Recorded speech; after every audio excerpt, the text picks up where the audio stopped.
Soy Eudosio Gutiérrez, tengo 63 años actualmente i vivo en el Poble Sec des de solo 58 anys. Vaig vindre amb 2 anys, em van portar els meus pares de Palència, Castilla y Lleó, i em van portar amb 2 anys l'any de la nevada. Al mes de vindre aterrissar aquí a Barcelona va nevar la nevada del 62, la més grossa. Bueno, en aquella época era un poco lo clásico, ¿no? Salir un poco de la cierta miseria. Para comer para comer tenían, pero el problema era querer subir un poco de nivel para sus hijos, para ellos mismos. Entonces fue ese movimiento. Mi padre en ese momento era pastor, que nunca lo olvido, porque yo creo que triunfar en la vida es mejor no olvidar de dónde vienes, ¿no? Y siempre lo pienso y siempre se lo digo a la gente joven, que mi padre era pastor y por eso he triunfado en la vida. Triunfar en la vida no es hacerte rico, es sobrevivir, pero bueno, eso no lo tienes que olvidar nunca, ¿no? Entonces, bueno, era pastor, vendió las ovejas y se vino con mi madre. Nunca vendió la casa de allá porque mantuvieron sus raíces, pero bueno, soy uno de los niños aquellos que íbamos en verano al pueblo, ¿no? Llegar aquí, muchos lo entenderán rápido porque, bueno, soy ejemplo de muchísimos miles de personas que vinieron en aquella época, de esa inmigración de los 60, que vinieron hacia Cataluña.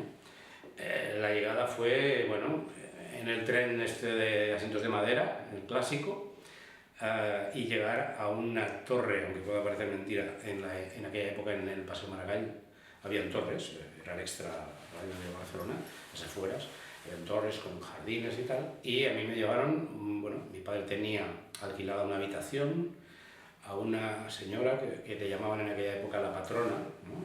Y entonces te alquilaban una habitación. La habitación era más o menos, te diré, mi padre tenía la cama, un mueble, una cuna que había hecho él con madera, y a mí, cuando mi padre se tenía que ir a trabajar, por ejemplo, me ponía a mí en la cama con mi madre, la cuna la ponía en el armario, se hacía el café con leche, marchaba a trabajar y así era, o sea, no teníamos más, ¿no? Y después de Paseo Maragall, sí que, bueno, él vino porque tenía lo que solía pasar, tenía unos primos que trabajaban en una ferretería en la calle Hospital que se llamaba Marsá. Y entonces allá lo que hicimos fue, el siguiente movimiento fue en Santa Coloma de Gramenet, en el barrio de la Bóbila, en la calle Roma. Y bueno, si te digo más, vinieron al cabo de unos años, también es verdad que vinieron, y eso somos muy similares a muchos que incluso han venido de otros países, vinieron los hermanos pequeños de mi madre, o sea que vivíamos en mi casa, mi padre, mi madre, 2 tíos míos y yo. Luego nació una hermana mía que nació allí ya en el hospital de Badalona y estuvimos allí hasta que yo cumplí 5 años. El tema de la integración fue muy sencillo, la verdad, porque en aquella época el Poble Sec siempre ha sido un barrio muy de acoger, ¿no? Y de muchas personas de diferentes lugares. Tal vez la gran diferencia es de que todo el mundo se acoplaba a vivir, ¿no? Que es lo que yo creo, ¿no? O sea, tú vas a un sitio, vete a donde seas, te tienes que adaptar. Tú puedes tener el pensamiento que quieras, ¿no? Tanto religioso como político o lo que fuere, pero tú tienes que adaptarte de alguna manera también a donde estás, a tu entorno. Primero por egoísmo propio, porque de alguna forma se te facilitan más las cosas para ti mismo, ¿no? Y para tu familia. Y después porque el entorno también te acepta de otra manera, ¿no? Pero bueno, esto es cada familia es un mundo, ¿no? Yo tuve la gran suerte, vivíamos en la calle El Carrer Puigdecabañes, número 77, eran 3 pisos, pero sin ascensor, y vivíamos en el tercero. Teníamos un terrado y mi padre siempre cuidaba plantas y cuidaba el terrado, entonces pues el dueño del edificio le dejaba sin ningún problema porque encima se lo mantenía, ¿no? Y entonces pues por debajo teníamos una familia, me acordaré siempre, el señor Julio y la señora María, con 3 hijos, 2 hijas y un hijo, y nosotros, claro, no teníamos televisor, o sea, es que aquí hay que ver el contexto, ¿no? Y cuando daban un programa importante, pues, o había algún tipo de acontecimiento en blanco y negro, pues la vecina de abajo decía, oye, si quieren ver los niños la televisión, pueden bajar y tal. El aprender catalán, por ejemplo, me fue muy fácil, aunque lo hablo menos porque me expreso muchísimo mejor en castellano, pero mi catalán lo aprendí con mis amigos, sin problema. O sea, si me equivocaba, que me lo dijeran, porque si no es un rollo, no aprendes. Y entonces, pues fue todo un poco así, ¿no? También era una época, cuando tú creces en aquella época, que era el 70 y algo, ya en el 70 y algo, cuando ya empiezas a despertar, era la transición, empezábamos en el 76, y claro, tú ya te volvías un poco, no digo gamberro, no, pero sí un poco revolucionario, ¿no? Y bueno, ahí ya empiezan los líos de la nueva canción, la canción protesta, y bueno, ya te juntas en ese mundo de la rebeldía joven. Teníamos un norte, y era acabar con la dictadura. Entonces los jóvenes tuvimos esa suerte, yo digo suerte, ¿no? Que pudimos agarrarnos y nuestra rabia focalizarla hacia la dictadura. Cosa que en esta época actual es más complicado y entonces se puede confundir, ¿no? Hoy día tenemos eso porque precisamente muchos pues pasaron mal y pelearon, ¿no? Y nosotros como jóvenes pues, lo hicimos también dentro de nuestras posibilidades. Lo más positivo, las posibilidades de crecer, de si eres una persona activa y tienes inquietudes, venir a Barcelona no tiene nada que ver con estar en un pueblo de 2000 habitantes, es obvio. Negativo, a ver, tal vez es más impersonal el tema de estar en una ciudad y con pocos medios. En aquella época pues no poder salir fuera al campo, no tener... Mi padre nunca tuvo coche, no tuvo carnet, entonces estabas ciertamente limitado, ¿no? Sí que es verdad que en los pueblos se vive de otra manera, pero es que yo creo que no es un problema de eso, sino es un problema de épocas, ¿no? Realmente te vas al pueblo y vives fenomenal, pero nosotros yo creo que lo más positivo sí que es verdad las posibilidades que tienes en una gran ciudad. Supongo que eso es lo que llama a toda la gente que viene a emigrar de donde sea. Nosotros, bueno, yo y mi familia, la relación que tenemos con la ciudad de donde vine, de Palencia, ¿no? de aquella tierra, ha sido constante. Yo siempre he agradecido a mi padre que hiciera el esfuerzo de no vender la casa. El no vender la casa suponía que podíamos ir cada verano, aunque podíamos ir donde mis abuelos o donde mis tíos. Pero para mí era, bueno, buenísimo, ¿no? Piensa que al tener la casa la hemos mantenido, la hicimos mejor, la pusimos con más comodidades. Han ido mis hijos de muy pequeños, han ido mis nietos, es decir, y la casa sigue ahí, ¿no? Yo pienso que es bueno porque eso te hace también mantener esa idea que yo decía al principio de no olvidar de dónde vienes, ¿no? Y eso es lo que para mí es tener la casa, ¿no?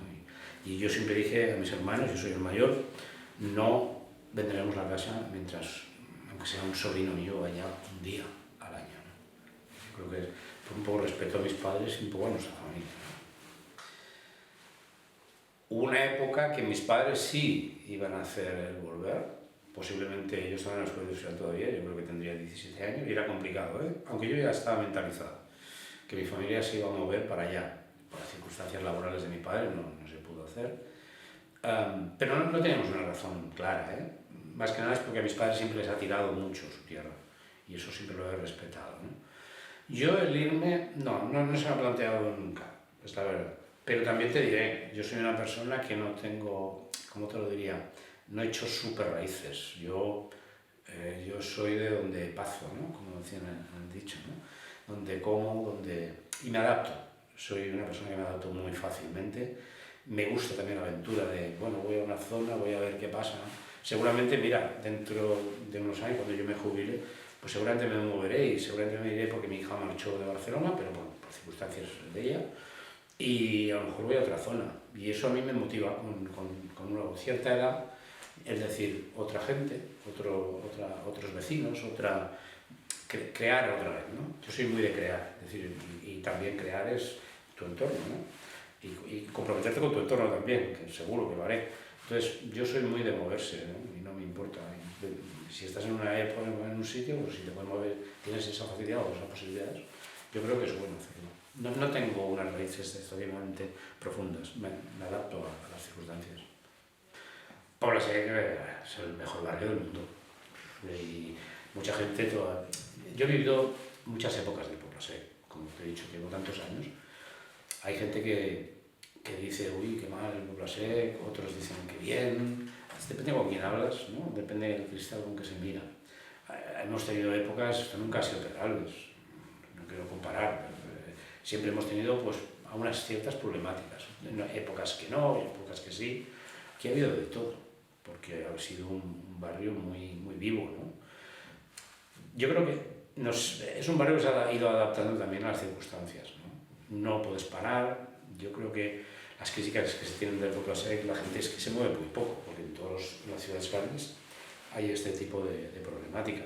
Son las ciudades que dan las posibilidades de sobrevivir y viene gente de todo el mundo. Aunque siempre he dicho, y tengo un dicho, y es que algo debemos tener bien, y no solo hablo de Barcelona, sino hablo de Cataluña y del país, de España, que viene todo el mundo. Vienen los que tienen muchísimo dinero. Oye, es una pasada, vienen de vacaciones, o se compran casas enormes. Y viene gente que no tiene un duro, porque tiene posibilidades. Alguna gracia debemos tener, eso estoy yo convencido, porque vienen de todos los sitios. O sea, algo hay ahí que no sabemos, no sé si no sabemos aprovechar. Poble-sec, es que Poble-sec me lo ha dado todo, ¿no? Yo siempre, la gente a lo mejor puede pensar que es un poco cursi, pero siempre digo que es mi gente, ¿no? Desde que era presidente de la Asociación de Comercio, aunque sea de vecinos, ¿no? Siempre he estado involucrado en cosas. Y siempre mirando, que no todo el mundo lo entiende, pero mirando por el bien común e intentar mediar, ¿no? No ser una voz discordante ni buscar los extremos, pero los extremos siempre los extremos siempre se unen, y buscar el término medio, ¿no? Porque en el término medio está la virtud, no tengáis duda. En el término medio está la virtud. Entonces nadie tiene toda la razón ni deja de tenerla. No puedes dejar de... dice, bebe vino, dice, bueno, ¿pero cuándo? Dice, pues el punto medio. ¿Qué es el punto medio? ¿No? Dice, ni mucho ni poco, ¿no? Y en la vida yo creo que se tiene que caminar así. Entonces yo he intentado estar ahí un poco en medio, un pie a cada lado, intentar mediar e intentar buscar las cosas que mis vecinos pudieran identificar como buenas para ellos, ¿no? Y eso te da, sí, hay una parte de ego, ¿no? Pero ahí te da una satisfacción. A mí me cargan las pilas. Y yo creo que estoy más orgulloso es que ahora mismo ocupo un puesto que en la vida hubiera pensado, que es ser el servidor público, aunque siempre lo he tenido muy metido dentro, en mi última época o mi última etapa laboral, ¿no? Para mí eso es un premio, ¿no? El trabajar en el ayuntamiento para mi gente y encima en mis barrios, ¿no? Eso para mí es... Mira, me pone los pelos de punta porque esto es difícil expresarlo. ¿Cómo lo expresas esto? Hay gente que dice, siempre te gustan los líos, siempre estás metido en jaleos, es que te gusta. Bueno, pues es que te llena de satisfacción. Y eso me gustaría pegarlo, ¿no? A la gente, pero es complicado, lo tienes que sentir.